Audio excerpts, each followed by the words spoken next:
जय हिंद। देखिए, आरपीएफ दरोगा का एग्जाम चल रहा और अभी फिलहाल में आप लोग देख रहे होंगे इसके एनालिसिस को कि किस तरह से आपके पेपर आ रहे हैं। अब इससे बहुत सारी जानकारी आपको बाहर निकल के आ रही है।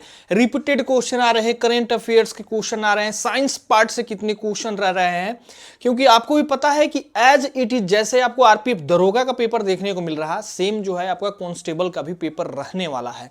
और कांस्टेबल का पेपर जनवरी में एक्सपेक्टेड है, 2025 में जनवरी फरवरी मार्च तक आपकी एग्जामिनेशन होगी।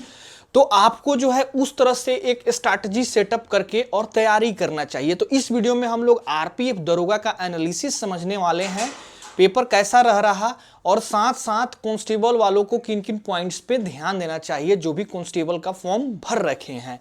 आरपीएफ दरोगा 2 दिन का एग्जामिनेशन हो चुका है। अब इसमें जो है काफी सारी चीजें देखने को मिल रही है, जैसे कि आपको क्वेश्चन की बात करें तो सबसे पहले एक चीज बाहर निकल के आ रहा है कि रिपीट हो रहा क्वेश्चन जो पूछ रहा। जैसे 3-3 शिफ्ट में एग्जामिनेशन हो रहा तो पहले शिफ्ट का तीसरा शिफ्ट में भी क्वेश्चन आ जा रहा, तो आपका क्वेश्चन रिपीट हो रहा। पहला पॉइंट को नोट आउट करना है। दूसरा, अभी तक जो है इजी टू मॉडरेट आपका पेपर रहा है, हार्ड शिफ्ट नहीं हुआ है। हो सकता है कि लास्ट तक हार्ड रहे, लेकिन पेपर आपका इजी टू मॉडरेट देखने को मिल रहा है, जो कि पेपर यही रहता है, easy to moderate. Hard paper जब ज्यादा दिन में एग्जामिनेशन होता है ना, तो उसका पेपर जो है आपको इजी टू मॉडरेट ही रहता है। अब कुछ शिफ्ट जो है पूरा इजी हो जाता है और कुछ शिफ्ट मॉडरेट तक पहुंचता है और कुछ शिफ्ट इजी टू मॉडरेट रहता है। तो अभी इजी टू मॉडरेट मतलब कुछ क्वेश्चन इजी भी है, कुछ क्वेश्चन मॉडरेट भी है, इस तरह से देखने को मिल रहा है। ठीक, 2 पॉइंट हो गया। तीसरा पॉइंट मैथ्स की बात करें, रीजनिंग की बात करें, जो कि आपका मैथ्स की बात करें तो मैथ्स में उतना हेवी क्वेश्चन नहीं पूछ रहा है जो आपको फंसा दे। अगर आपका मैथ्स ठीक ठाक है तो आप मैथ को आराम से 30+ क्वेश्चन को बना सकते हो, 30+ क्वेश्चन को बना सकते हो 35 में। इस तरह के क्वेश्चंस आ रहे हैं। अब क्वेश्चन जैसे कि फंसाने वाला एक क्वेश्चन आता है, कैलकुलेशन रहता है, छोटे क्वेश्चन रहेगा लेकिन कैलकुलेटिव रहेगा, तो उस तरह के क्वेश्चन नहीं आ रहे हैं, नॉर्मल क्वेश्चन देखने को मिल रहे हैं। वहीं रीजनिंग की बात करें तो रीजनिंग में बिल्कुल ईजी आ रहा, मतलब कि 32-34 तक आप क्वेश्चन आराम से बना सकते हो। रीजनिंग के ऐसे क्वेश्चंस आ रहे हैं आपके। वहीं जीएस की बात करें तो जीएस में जो है थोड़ा सा क्वेश्चन लेंदी देखने को मिल रहा, मतलब कि क्वेश्चन आपको इसमें जो है करेंट अफेयर्स की बात करें तो करेंट अफेयर्स के क्वेश्चन जो है 2022-23 के देखने को मिल रहा है। 24 के क्वेश्चन करेंट अफेयर्स के ना के बराबर देखने को मिल रहे हैं। जो आप रिव्यू देख रहे होंगे ये बच्चों के द्वारा बताया जा रहा है, मतलब कि 22-23 का आपको करेंट अफेयर्स देखने को मिल रहा। तो अगर आरपीएफ कांस्टेबल का एग्जाम 25 में होता है तो मान के चलिए कि 23-24 का आपको करेंट अफेयर्स देखने को मिलेगा। ठीक, करेंट अफेयर का 4 से 5 क्वेश्चन लगभग रह रहा। अब जीएस में साइंस सेक्शन की बात करें, साइंस से कितने क्वेश्चन पूछे जा रहे हैं तो साइंस वहीं 4 से 5 क्वेश्चन रह रहे हैं, ज्यादा आपको क्वेश्चंस देखने को नहीं मिल रहे हैं। ज्यादातर क्वेश्चन आपके history, polity, geography, Indian constitution से ज्यादा क्वेश्चन देखने को मिल रहे हैं। तो यहां पे जो है आपका जीएस का सेक्शन थोड़ा सा भारी हो जा रहा कंपैरिजन टू रीजनिंग और मैथ। अब ओवरऑल बात करें कि पेपर में कितना क्वेश्चन बनाने लायक है, तो मैथ्स में आराम से 30+ क्वेश्चन लड़के बना दे रहे हैं, रीजनिंग में 32+ क्वेश्चन बन जा रहा, लेकिन यही जीएस में जो है कोई 20 बना रहा, कोई 25 बना रहा, कोई 40 बना रहा, ऐसे ही देखने को मिल रहा। मतलब जीएस का पोर्शन थोड़ा सा टफ हो जा रहा। अगर सेफ टच की बात करें मेल कैंडिडेट का तो मेल 110, 98, 85, 90 इस तरह से क्वेश्चन जो है टच कर रहे हैं, ऐसे बच्चों के द्वारा बताया जा रहा है। और बच्चे के द्वारा भी ये बताया जा रहा है कि कट ऑफ जो है आपका लगभग 100+ क्वेश्चन बनाने वालों का ही रिजल्ट होगा, क्योंकि 500 सीट ही है और 15 लाख है। ये तो आगे पता चलेगा जब आपका आंसर की वगैरह आ जाएगा, लेकिन अमूमन 100 क्वेश्चन के आसपास बनाने वालों का रिजल्ट होगा मेल कैंडिडेट।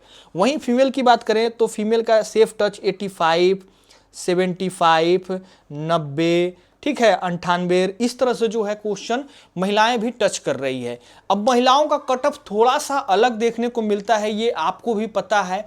पहले जो है आपकी वैकेंसी जोन वाइज आती थी तो उसमें कट ऑफ महिलाओं का 45, 50, 60, 75 इस तरह से नंबर लाने वाली लड़कियों का भी जो है सिलेक्शन हुआ है। मतलब इतना नंबर जो ला दिया उसका 120 में सिलेक्शन हो जाता था। लेकिन इस बार जो है ऑल इंडिया लेवल की वैकेंसी है, तो कम से कम तो जो है 75 प्लस जो है आपको नंबर लाने ही होंगे, तभी आपका सिलेक्शन होने वाला है महिलाओं का। लेकिन महिलाओं का मेल कैंडिडेट से काफ़ी वरीयता रहेगी, उनसे जो है कट ऑफ इन लोगों का काफ़ी कम देखने को मिलता है। अब इस बार थोड़ा सा अलग तरीका से आपको वैकेंसी आई है ऑल इंडिया पे, तो थोड़ा सा अलग देखने को मिलेगा, जो कि मेल कैंडिडेट के आसपास ही रहेंगे, ज़्यादा डिफरेंसेस नहीं रहेगा। अब बहुत सारे बच्चे ऐसे हैं जो दरोगा का एग्जाम दे लिए, कांस्टेबल का भी फॉर्म भरे होंगे, तो उनका जो है दरोगा वाला एग्जाम खराब गया होगा, लेकिन वो एक चीज को तो जरूर समझ गए होंगे, एग्जाम की स्ट्रैटेजी क्या है, कैसे अब किस पॉइंट पे आपको ध्यान देना है। तो अभी आपके पास 1 मंथ 2 मंथ के आसपास समय है, तो इतना में तो आपकी तो जो है काफी बेहतर तैयारी हो जाएगी। अब जिनकी एग्जाम फरवरी में होगी उनको तो 2 मंथ है, जिनकी जनवरी में होगी उनके पास 1 मंथ है, फिर भी 1 मंथ 2 मंथ कम नहीं होता है, काफी है, अच्छे तरीका से तैयारी कर सकते हो। तो भैया जैसे आरपीएफ दरोगा का पेपर हो रहा वैसे ही कांस्टेबल का भी होने वाला है।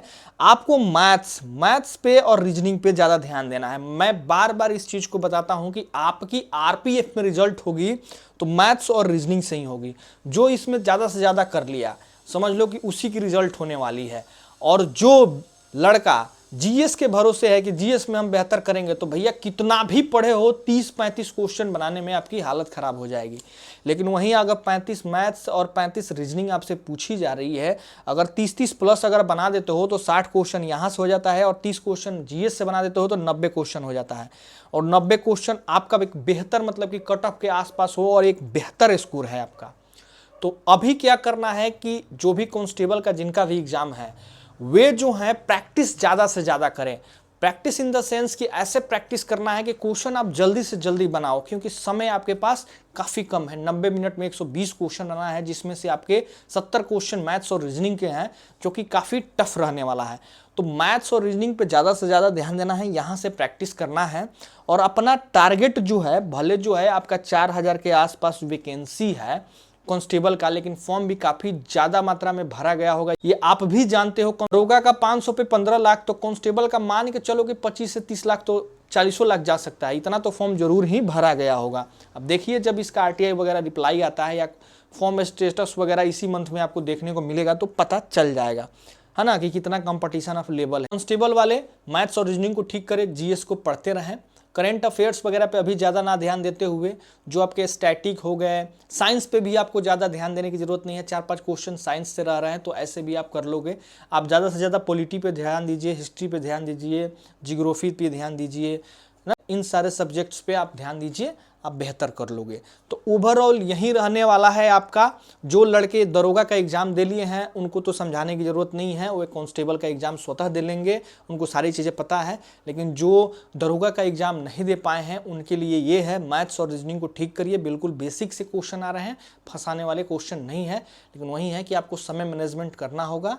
और वो कैसे होगा, ज़्यादा से ज़्यादा प्रैक्टिस करिएगा तभी होगा। और रिजल्ट आपको लेना है तो मैथ्स रीजनिंग सही करने होंगे।